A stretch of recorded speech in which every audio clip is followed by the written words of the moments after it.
Alors, je vous parlais là, il y a quelques moments de fuite de données ayant impacté des sites internet importants dans l'Hexagone, mais des fuites de données, je vais être très honnête avec vous, il y en a partout dans le monde. Et il y en a une que j'ai découverte. Alors, on est début décembre, un pirate informatique diffuse une information qui est loin d'être négligeable et ça m'a clairement attiré l'oreille, vous vous en doutez bien. Donc, j'ai commencé à travailler le pirate, plusieurs méthodes, pour finir par réussir à accéder à ce qu'il commercialise. Alors, il commercialise quoi ? Je vous mets l'URL de l'article que j'ai écrit sur le sujet. Qui correspond à quoi ? Eh bien, ce pirate est en train de commercialiser, au moment où je vous parle, la base de données de tous les étrangers ayant posé les pieds sur le sol russe pendant la Coupe du Monde 2018 de football. Alors, pourquoi diffuser ça en 2018 ? Pourquoi a-t-il diffusé ça, voilà, là, maintenant ?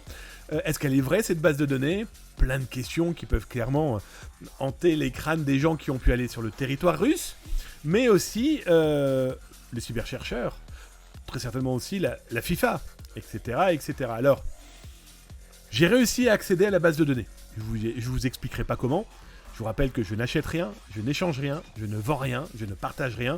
Bref, par un moyen détourné dont le social engineering restera maître, j'ai réussi à accéder à cette base de données qui contient plus d'1,7 million de logs, de lignes, correspondant effectivement à ces visiteurs qui ont été regarder un match de foot, qui ont participé en tant que spectateurs, mais aussi en tant que journalistes, mais aussi en tant que politiques, à un match de foot pendant la Coupe du Monde 2018 en Russie.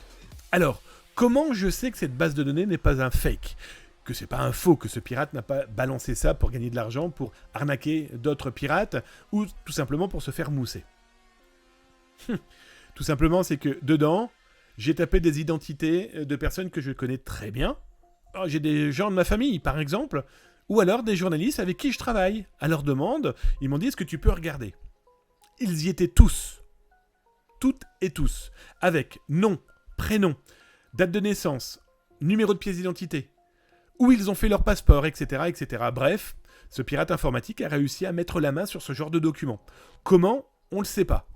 Tout ce que je sais, c'est que ces données sont vraies, que les adresses mail sont véritables, qu'il y a énormément d'adresses de professionnels. Ils ont utilisé leur mail dans leur entreprise à des fins soit personnelles, soit à des fins justement pour l'entreprise, pour se rendre là-bas. Toujours est-il que pour du phishing, aux petits oignons, on est bien d'accord. Bref, si vous avez posé vos pieds sur le territoire russe, dites-vous que vous êtes dans cette base de données au moment où vous êtes allé voir la Coupe du Monde. Toujours est-il que ça montre aussi qu'un pirate informatique peut avoir dans ses poches des documents très très très sensibles, et il les sort ou tentera de les vendre à un moment qu'il trouvera le plus opportun. Bref, prudence.